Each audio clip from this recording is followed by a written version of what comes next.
Welcome everyone to the next edition of the 2020 Virtual Symposium with a webinar today.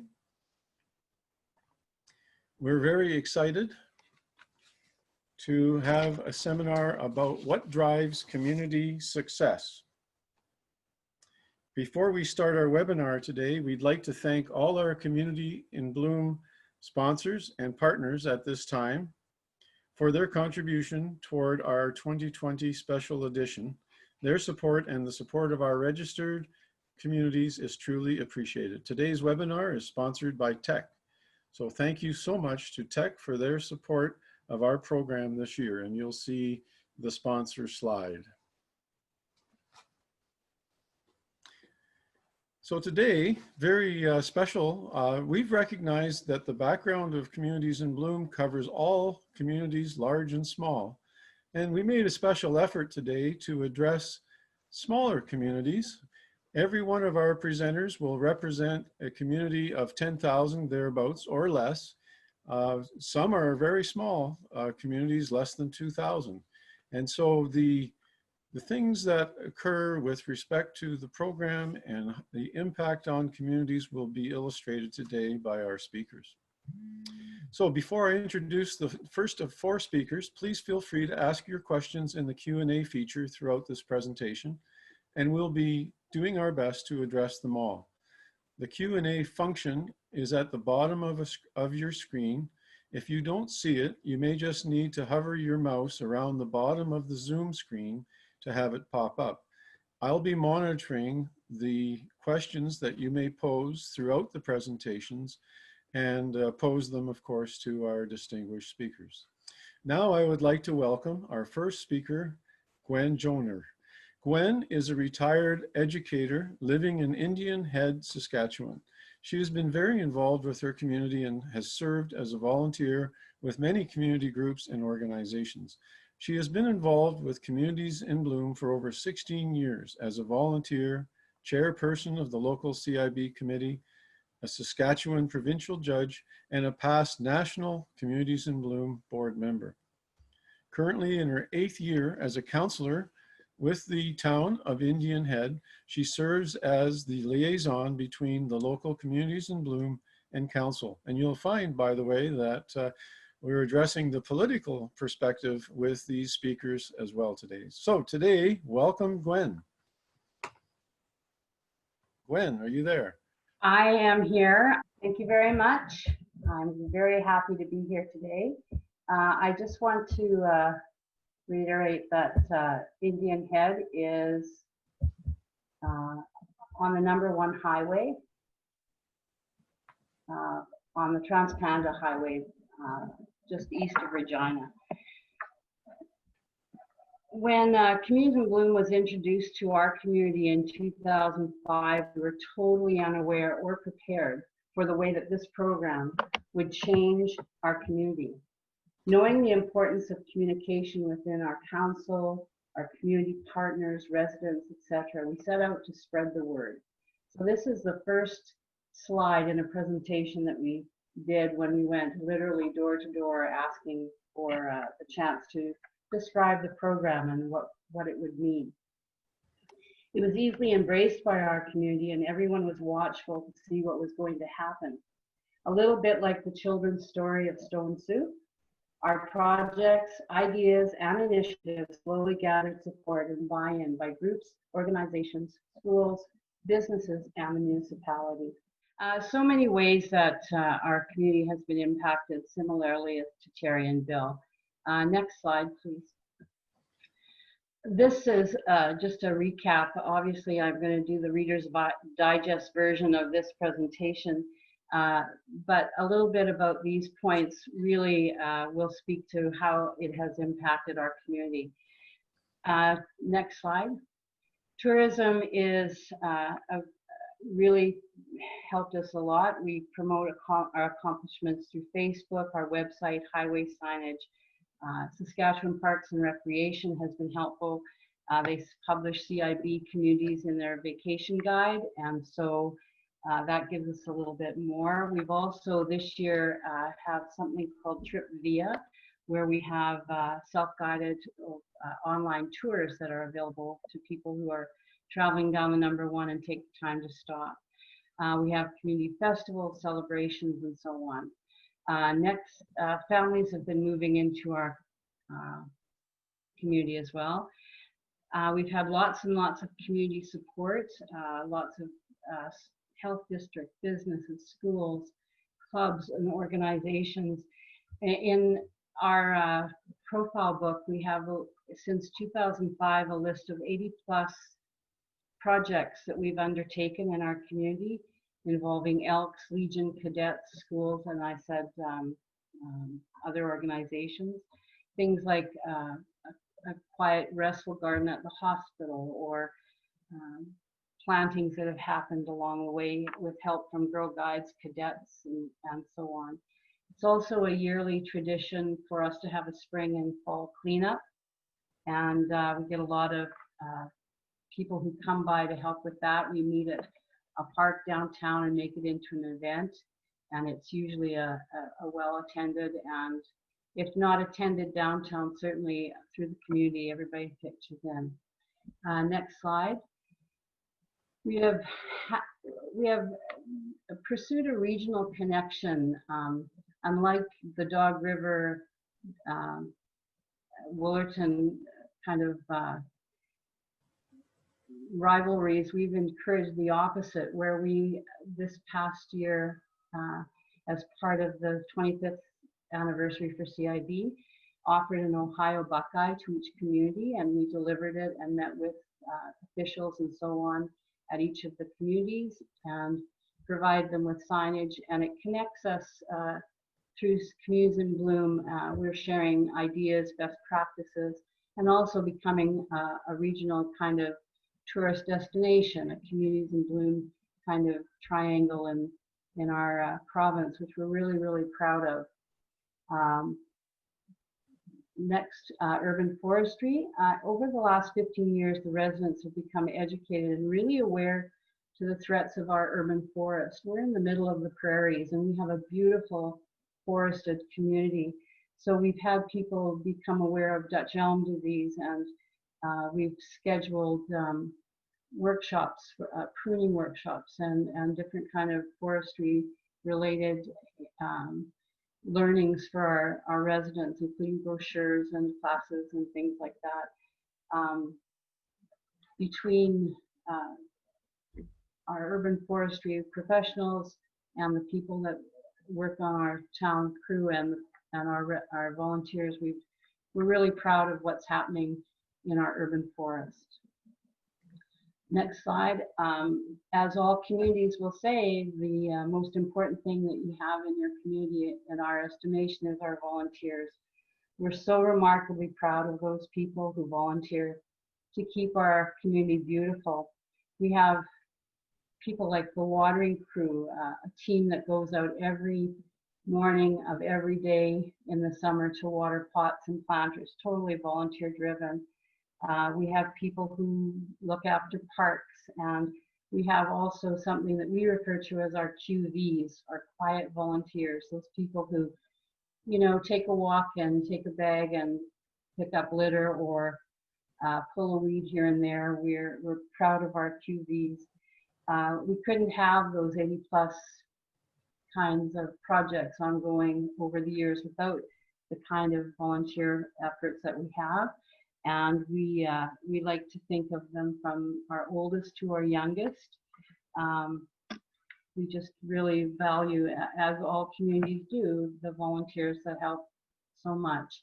And pride is the thing that drives all of us to that next level. There have been impacts too to our community, and I'll just go through these quickly. We have an urban tree policy. After the Communities in Bloom evaluation in 2009, it was suggested we have a policy to address our urban forest. So it was adopted in 2010, and this year being updated to include a policy for our aging tree infrastructures, varieties to infill, and long-term plans for new and changing urban policy. That's exciting. These plans will help future council's budget for what's to come. Signage, we've partnered with the town of Indian Head, and we have wayfinding signs as well as project signage for projects like the Mother's Honor row of trees that were planted after the Second World War, riparian habitats at Sunbeam Creek, and so on. Community garden was long on our Communities in Bloom wish list, and it has become a very successful endeavor. Another group of volunteers who decided to get this going. The town donated the plot of land. A committee was formed, and initially 20 plots were spoken for. It's going to have an addition of 6 more plots this next year, and it's got lots of room for growing. We have financial supports from residents and groups, and as Bill mentioned, Communities in Bloom is a committee of council, and so we have a council person, me, who's also on the Communities in Bloom committee. The town supports Communities in Bloom in so many ways, with financial for the tree part of our policy, as well as the help with various spaces, including our community orchard and different upkeep and plantings and so on. We have the enhancement at Dixon Park. We had 3 separate projects have been completed. CIB planted trees around the perimeter of the park, and separate groups took notice of once. A committee was struck to raise funds for a spray park, and then another interest group decided we needed a skate park. And following that, the Elks decided that it was important to install a new play park beside the pool. So we now have this wonderful Dixon Park. It's a jewel in the middle of our community that has just kind of been a little like that stone soup I mentioned at the beginning. People saw a need, and it just kind of grows, and people work together to do it. We have painted curbsides that happened as a result of a age-friendly Indian Head initiative about inclusivity. So these painted curbsides help with, now I'm losing my thought, with visual impairment. And the biggest thing of all is what I said earlier about pride. We're proud of our community and what we have to offer for our residents. People, plants, and pride is what Communities in Bloom's motto is, but I kind of think it's more like people, pride, and plants, because we're very, very proud of what's happening in our community. It gets everybody, young and old, all sectors, municipalities, business, service, educators club, everybody's involved as part of the plan. Well, so I think that's this is the quick one, but I just want to say, stop by at Indian Head. It's on the #1, and boy, we'd love to show off all the things I didn't get to tell. And 1,910 people, all of that is, those are deliverables that are part of it. Let's move on to Teri. Okay, Teri, you're on. Well, hello. I'm so excited to be here, and it's very different for me, you know, even though I'm used to Zoom, to be speaking to an audience that I can't actually see. So I'm going to do my best.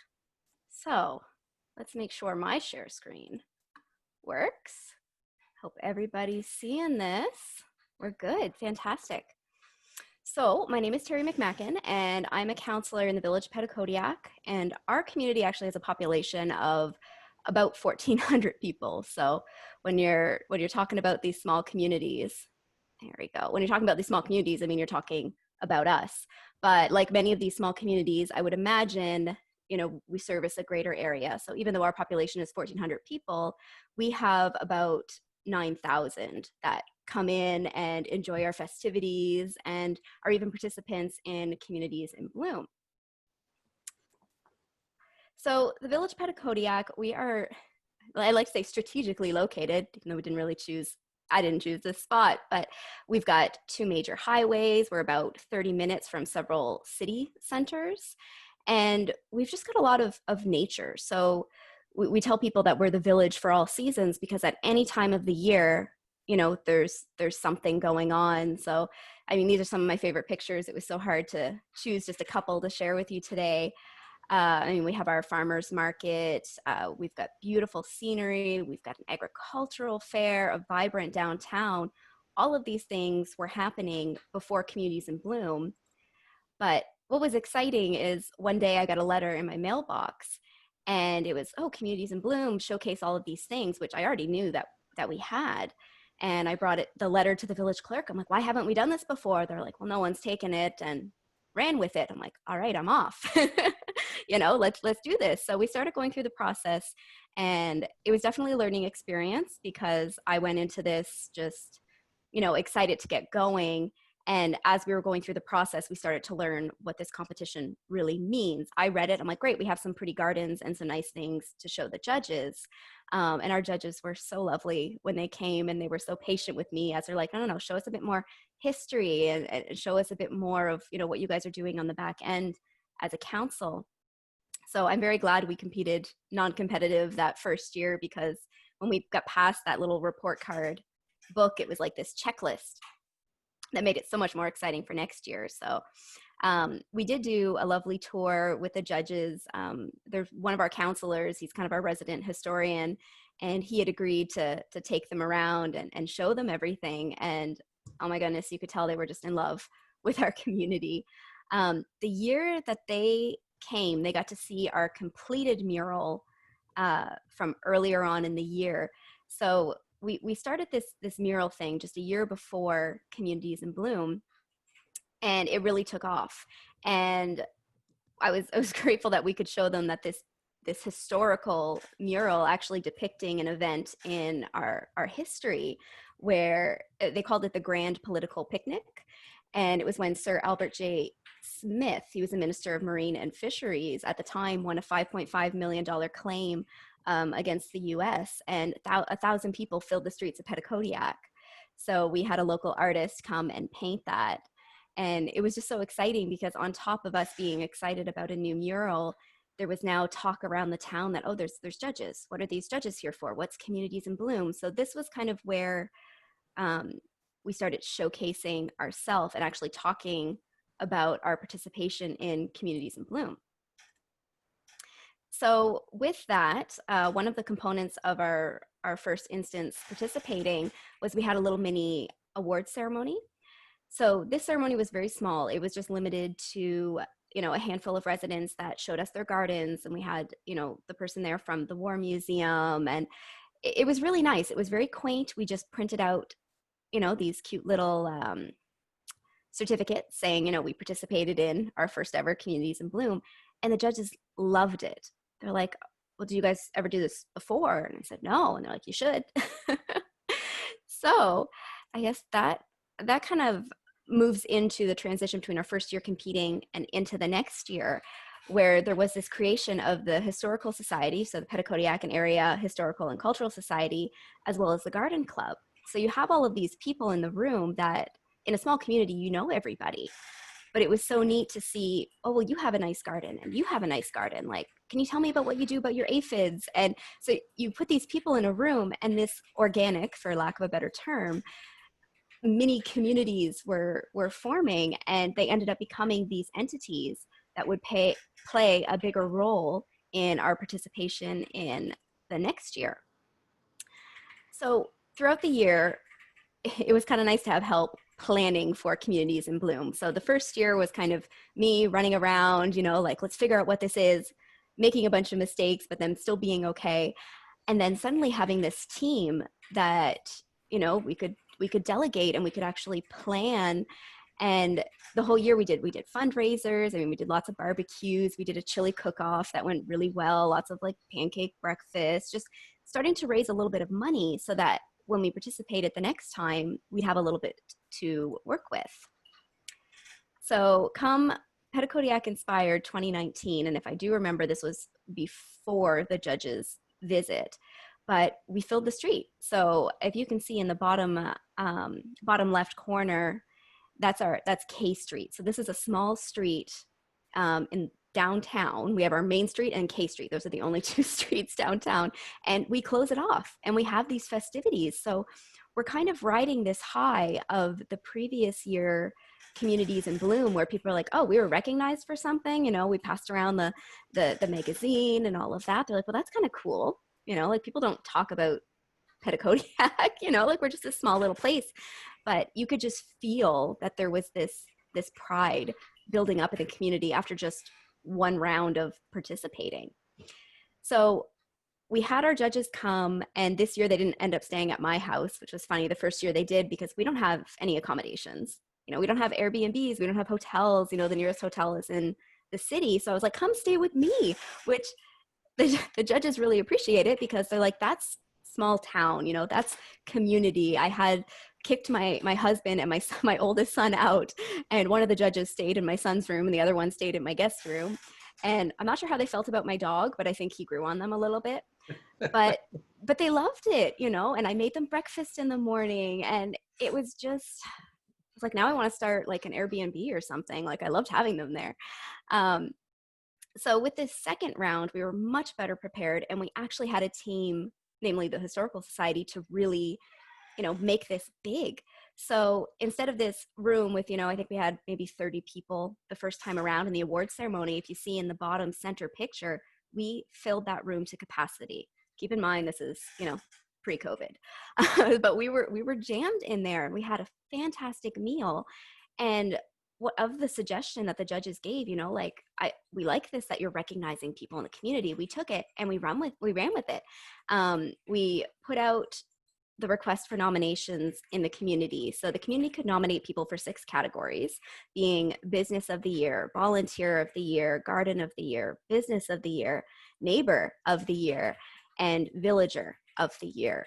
And we had 63 people nominated, which we didn't even, you know, we didn't even anticipate that level of nomination.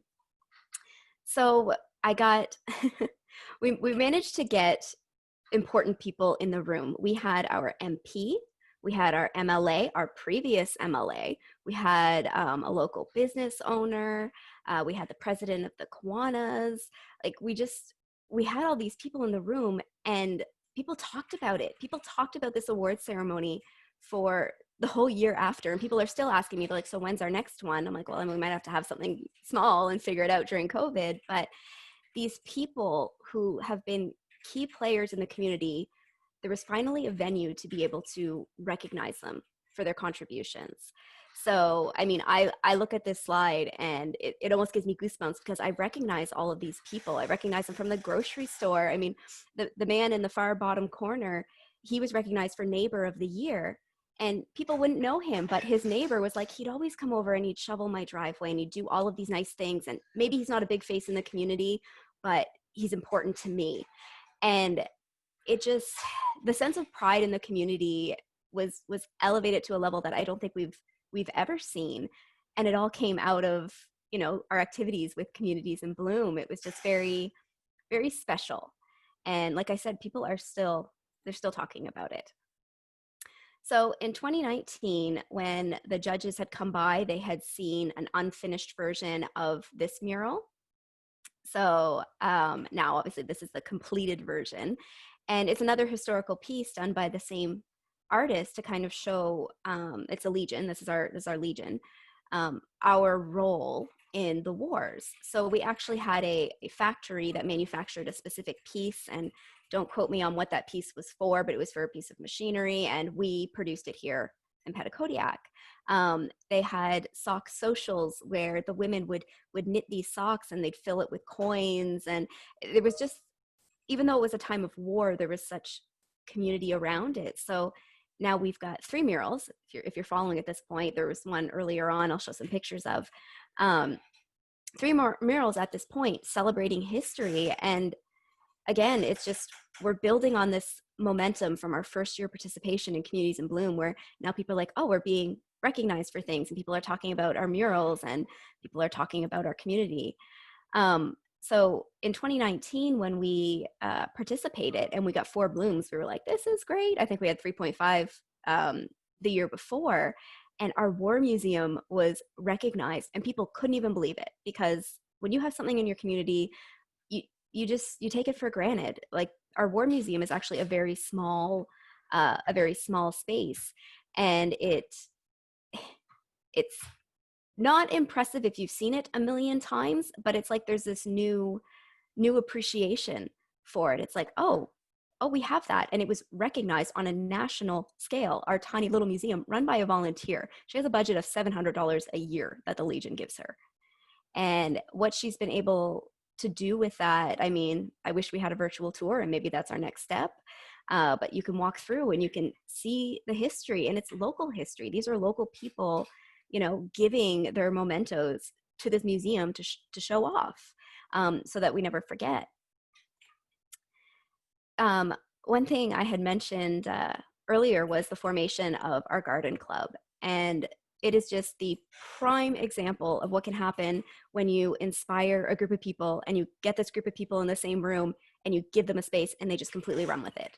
So our municipality, we have a community garden, and up until this point, it was, running at maybe like a quarter of the capacity that it could. There was no promotion. There wasn't a whole lot of activity in it because, we're a tiny council and we're all doing the best we can and we all have jobs and things just,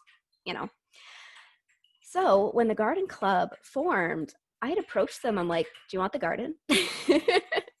And they were like, well, yes, we do. I'm like, we till it. Like, we've got all of the equipment there. There's water set up. There's electricity. This is a space that you can use. And I don't think I can go through in one PowerPoint what this garden club has managed to do with that space and the number of people that they have reached outside of, this original scope.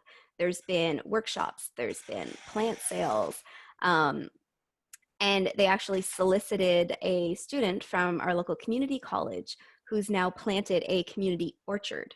So the orchard was planted this year, so we're not going to really see the full effect of it for another couple of years. But, this is all fallout from a very simple, award ceremony that we held because we needed something for Communities in Bloom to get these people together. I'll mention too that our garden club just had a big harvest, and they donated a bunch of stuff to our local food bank. And I don't want to say ladies, there's definitely some men there, but it's definitely mostly ladies, are doing a whole lot of work and making their community very proud, but also doing work that, we really should have been doing a long time ago, but they were just inspired. Now there's people who never talked before, didn't even know, okay, you've got a garden. Now they've got an active Facebook group. I think there's probably 300 people on it now, and they share advice and they get together and they have tea and they plan these workshops with very limited budgets or no budgets at all, and they fill the garden. So I know one of the things we were supposed to talk about is definitely how our participation in this competition has contributed to community pride. Like, I don't think I can say that enough, in that it has. I think, Teri, that's, do you have a couple more slides? Otherwise, we are going to move on. Yes, I was seeing chat and I couldn't open them up. And this is my last slide right here. It's just, this is the mural our judges would have seen if they were here this year, Community for All Seasons. So. Terrific. Yeah, and I didn't introduce you fully. How long have you been a councillor, Teri? 5 years. It's supposed to be 4. It's supposed to have a 4-year term and then an election, but because of COVID, I'm getting an extra year. There you go. And I see commercials on TV with the village of Petticodiac with a tourism aspect to it. So I think your village is famous. Okay, Bill's waiting. We will move on. Okay, and I'll introduce Bill.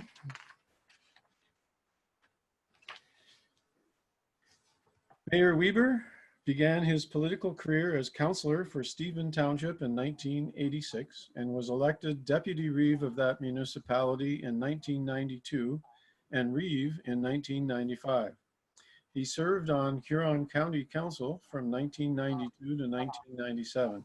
In 2000, Mayor Weber was elected to serve on the newly amalgamated Lambton Shores Council and held the position of Ward 2 councillor until 2010, when he was elected mayor of Lambton Shores, a position he was re-elected to in 2014 and 18. Mayor Weber was elected the councillor the County of Lambton Warden in 2017 and again in 2019. That's the upper tier again. Mayor Weber has been an avid supporter of the Communities in Bloom program, and Mayor Weber's pride in his community is evident as he actively participates in the judges' tour throughout Lambton Shores. Thank you for your presentation today, Bill, and we look forward to it. Well, thank you very much, John, for that introduction. It sounds like I've been around a long time. As Mayor of Lambton Shores, I'm truly honored to join you today. The municipality of Lambton Shores is a rural community located along the shores of Lake Huron in southwestern Ontario. We are home to nearly 11,000 full-time residents, which easily doubles or triples in the summer as campgrounds, cottages, and beaches fill up with annual visitors, many of whom often think of Lambton Shores as their home away from home. In 2001, 5 communities amalgamated to become the municipality of Lambton Shores. It was evident early on that the residents did not relate to their new community. Council believed that a unifying program was needed, and Communities in Bloom seemed to be the perfect fit to help and bring us together.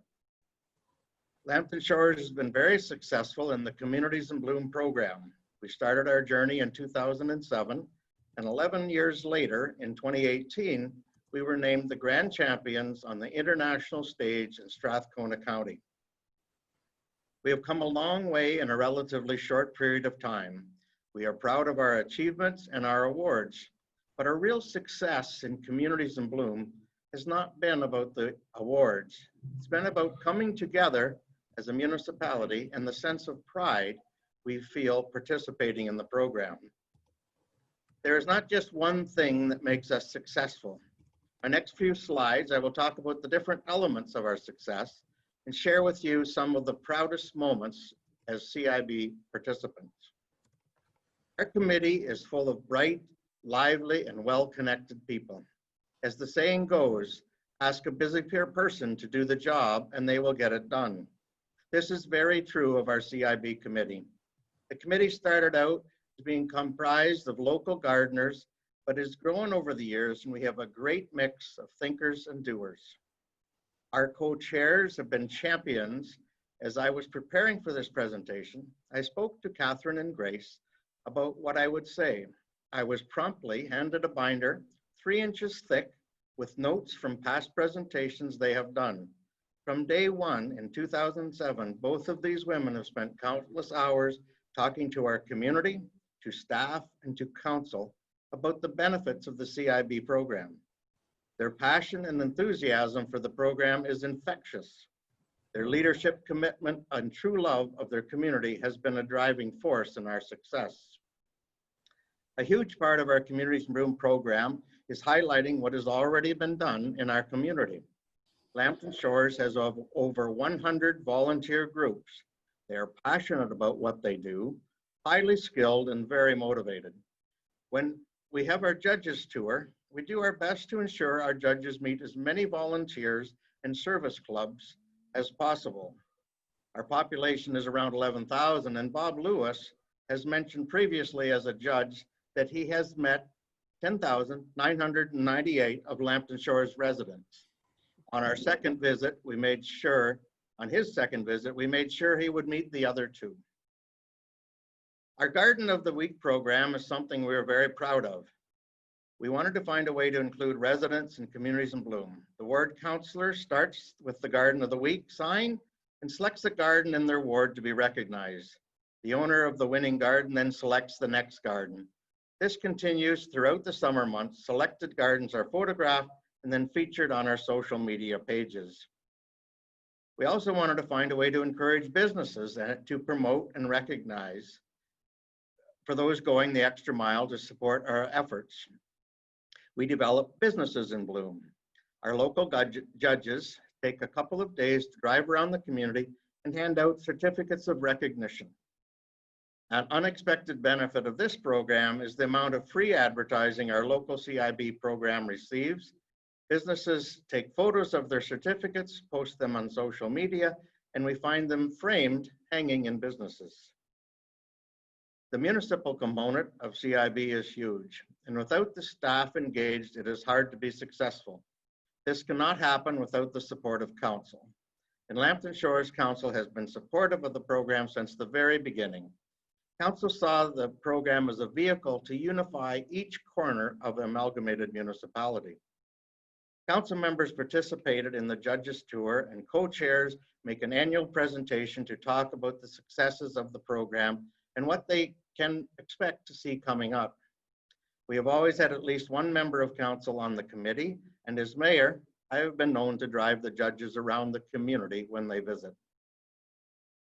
Early on, staff at all levels were engaged in the program. Our co-chairs love to tell the story about their first encounter with the community service operators. They created a presentation ready to excite the staff and this great new program that would fit within what they were already doing on a daily basis. Catherine would tell you that she and Grace walked into that room full of staff and not one person would meet their eyes. Their saving grace was the cake that they brought and served to the staff during the presentation. Now staff asked for an advance copy of the judges tour, and we hope that the judges don't notice the Lambton Shores trucks driving ahead of us on the tour to tidy up and fix up the area before we arrive. Catherine and Grace also commit to providing cake every year, and I'm told it is certainly a motivator. In addition to the support received through the community service staff, we also have two staff that sit on the committee and assist with the meeting minutes, tour planning, agendas, promotion, and grant writing. Shannon and Ashley, who are working here in the room with me today, are valuable assets to the CIB team in Lambton Shores. During the tour, our judges meet staff at all levels and talk about their areas of expertise. I believe our single biggest success with Communities in Bloom has been the way our program brought together our newly amalgamated municipality. Our committee was organized so that we had members represented from each area of the municipality, the first committee of its kind in Lambton Shores. CIB gave us all a common goal. It united our passions. We brought together people from all walks of life and found a way to incorporate volunteers. The municipality, businesses, and general community, we are also very proud of the impact of the program. I mentioned before that Bob Lewis thought he had met nearly all of our residents. CIB would not be successful without the many partnerships. We have had so many people doing wonderful things in our municipality. We use the judges tour as an opportunity to showcase these partnerships by inviting as many of our sports volunteers, service clubs, and to our community receptions. We ask them prepare a few words to speak to the judges about their groups. Every year we learn something new happening right in our backyards. Seeing our community through the eyes of citizens who are passionate about what they do and where they live is a really amazing and touching experience. The judges tour is always a favorite part of the CIB program. When planning the tour, our co-chairs come prepared with chart paper, and every committee member makes a suggestion about their area, what we can't miss, what's new since our last tour, and our hidden gems. We try to be strategic so we can cover all 331 square kilometers of our municipality in a short period of time. We have what we call on the bus, off the bus. It is sort of a leapfrog idea that allows us to use our time effectively since we might be driving 30 minutes from one stop to the next. We invite volunteers, municipal staff, and experts to join us while we're driving between destinations to explain the stop ahead. This is a lot of coordination, but it works very well for us. Hey, Bill, just a quick item. Speaking of buses, you're almost ready to be off the bus. So I'll give you another kind of just 30 more seconds, if you don't mind. Okay. Sorry, I was just about to the end, and our theme flowers are something, our color themes for the years are something that's been very helpful to us. Just in conclusion, our Communities in Bloom program has been a positive and unifying experience. We needed something to bring us together. I want to say thank you to the Communities in Bloom. Participating has been so valuable to us, has brought us together towards a common goal. We have learned so much from the program. We've been stretched, challenged, and encouraged. gone further than we expected to go. I want to say to Communities in Bloom, thank you so much for the program, for the participation of being able to share. And I want to invite everyone that's watching here today, as soon as we are able to get out, I invite you to come and visit Lambton Shores and see our beautiful community and the people that live here. Thank you very much. Great, Bill, and thank you as well for your presentation at AMO this year. You represented Communities in Bloom when we were there at the showcase, so tremendous work. One of the things too that that you didn't mention was it became a rallying force for your amalgamated communities. Okay, we move on to our final speaker, Shirley Fowler. Shirley is serving her 15th year as councillor for the city of Armstrong, BC, and is also a director with the Regional District North Okanagan and chair of the Sterile Insect Release Board. That's interesting. Shirley was the landscape maintenance contractor for the city of Armstrong for 12 years and chaired Armstrong's Communities in Bloom program to both provincial and national titles between 2003 and 06. Her passion for Communities in Bloom is why Armstrong registered back in the program in 2019. She has been a director with the BC Communities in Bloom program since 06, having served as president, treasurer, and provincial judge. Thank you, Shirley, for joining us today, and we're excited to see your presentation. Good morning, John and Gwen, Teri, and Mayor Bill. A sincere thank you to Tech for sponsoring this session and to the organizers for inviting Armstrong to share our story regarding the effect that long-term participation in CIB has had on our little city. I'd like to start with a really quick history lesson. When work was completed on the Okanagan-Shuswap Railway in 1892, Armstrong consisted of one lone boxcar, which served as the station and the home for the rail agent. Apart from the boxcar marked one pioneer, there was just willows and swamp, but was incorporated as a city municipality on March the 26th, 1913. Armstrong was named after William Charles Heaton Armstrong, who started a private bank and arranged a successful issue of bonds for the Shuswap-Okanagan Railway. We are located in the interior of BC in the North Okanagan, about 15 miles north of Vernon and about 30 minutes north of Vernon, about 30 minutes south of Salmon Arm and the Trans-Canada Highway. Our coat of arms represents a cornucopia of cheeses and celery stalks. Armstrong is famous for Armstrong cheese that originated and was produced in Armstrong in the city. As well, in its early days, Armstrong boasted a large population of Chinese market gardeners and large fields of celery. The railway tracks represents the tracks that have run through the center of our city since its incorporation. Here's a few of the historical buildings in town. This is including the Canada Post Office that is still operating as a post office. The Armstrong City Hall, built in 1919 for $3,075, still used for regular city business, except now with COVID, it's too small to hold a group council meeting. And here we have the Armstrong Zion United Church. Our two main streets in the downtown core are divided by the railroad. This spectacular winterscape photo looks like it could be a rural countryside, but it's actually the middle of our town with the replica train station gazebo, which was built about 18 years ago. This is the downtown area as it looks today in summer. Armstrong Garden Club members buy, plant, and maintain the petunia planters lining the brick walls running the lengths of the tracks on both sides. Back in 2004, Armstrong City Councillor Ryan Nitchie heard about Communities in Bloom at the annual BC Elected Officials Conference, UBCM.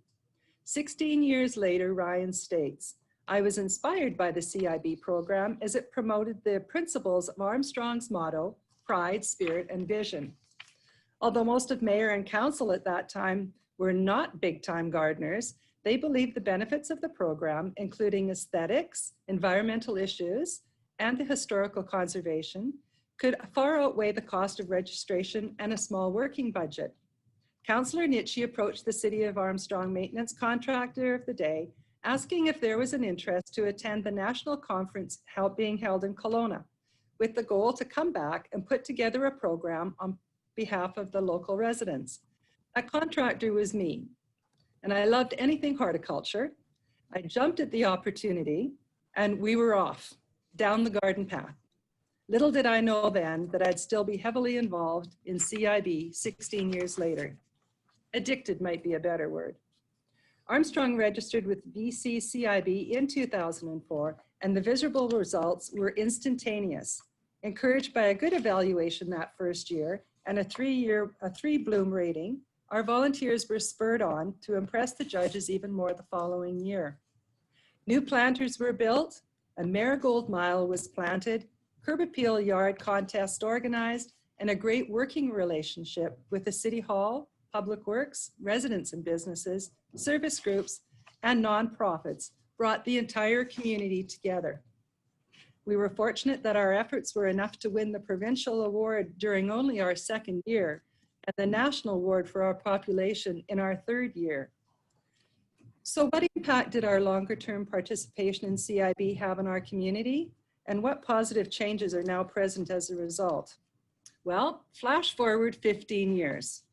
Most of the initiatives from 2004 to 2006 have remained in place until present day and have been a continual reminder of the lasting legacies of our first time around with Communities in Bloom. In 2019 now, Mayor Pieper and Council were approached by a group of volunteers to re-register. We had gradually started missing that sparkle that is evident in cities and municipalities that are involved in the program, and we wanted once again to bloom. In a way, it was like history repeating itself, as we carried on with many of the events and initiatives that had brought the provincial and national titles to our bloomin' little city 15 years ago. Marigold Mile was our first ever project in 2004, planting 1,700 flowers grown by CIB volunteers at the local tree forestation greenhouses. Every year, school classes and community volunteers have kept this project and memories of Communities in Bloom alive. The main purpose of this floral planting was to connect the downtown historical business area with the newer commercial area building up closer to the highway. Here's a picture of school children all out in forest planting flowers. And then Home Hardware had long been a national sponsor of Communities in Bloom. And our local Shepherd's Home Hardware certainly stepped up to the plate for Armstrong. A row of 20 maple trees now line the highway entrance into town were planted by Shepherd's owners, employees, and CIB volunteers back in 2005. This beautiful legacy offers shade during the summer and spectacular fall colors. As well, a raised flower bed was installed with a sign that reads, "Welcome home to Armstrong." Public Works continue to plant annuals here every year, and now with our new committee, this bed is one of our adopted spaces. Tidiness is another category that our original program brought into focus. With the encouragement of Mayor and Council, residents were invited to take part in an annual spring cleanup. All 4 schools participated, as well as homeschooled children and daycares, plus businesses and residents. Really, everybody took part. We focused on a one-day, all-out, sweep the town clean, and set up a booth for folks to stop by and enter their pledge to adopt a section of town for year-round cleanliness. With the contributions from Pitch in Canada, our CIB members and volunteers are now back with the community-wide spring cleanup. We have here councillors from the past, including Councillor Nitchie, Councillor O'Sullivan, Mayor Chris Pieper, and Shirley Fowler. The environmental group do a spring cleanup, helping students and volunteers do a thorough job. Public Works take the litter bags to the landfill and also do an annual curbside pickup of yard and clippings. The next few slides are some before and after photos of landscaped areas, most of which now have been adopted by members of our CIB committee. Our volunteers not only clean up winter's accumulation of debris, but also donate plant materials and maintain the areas right up until fall cleanup is done. Sometimes we've been known to haul water all summer just to keep those plants alive. Talk about pride and spirit. So you can see positive changes that were implemented by Communities in Bloom 13 to 15 years ago have remained intact until today and has spurred a renewed interest in pride, spirit, and vision that will hopefully be evident 13 years from now.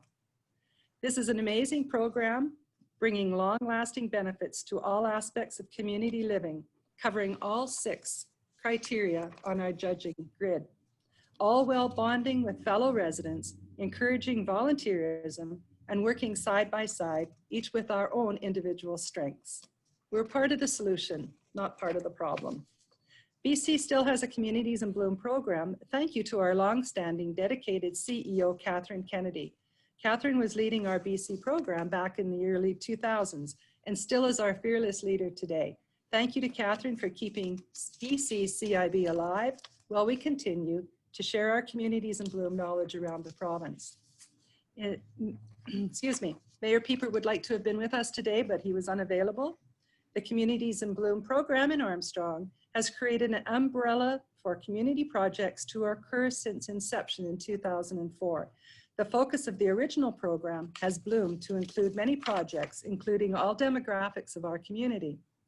CIB's 2019 Paint the Town project, which was initiated to encourage businesses to spruce up, was very successful. The city partnered with CIB by eliminating building and development permits for exterior renovations. Shepherd's Home Hardware and Beauty Tone Paints provided further incentives for participants. Shirley, I think this will be the second time I've had to cut off a mayor, at least one virtually. So we've got another seminar to bring in. So I apologize for having to No problem. finish up here, but just a few observations. Thank you all 4 panelists. It's a bit of a journey for us, but to think of all these folks that have populations that were barely 2,000, 1,000, 4,000, and in Bill's case, a little over 10,000. Incredible impact in each community, and we thank you all. The next presentation is is going to be about youth involvement and interest in sustainable communities, and that's coming up very shortly. Take a bit, maybe a 5-minute break, and we'll be starting the presentation at 2 p.m. Thank you to all panelists. Thank you, everyone. Been a pleasure to be here. Take care. Thank you, everyone.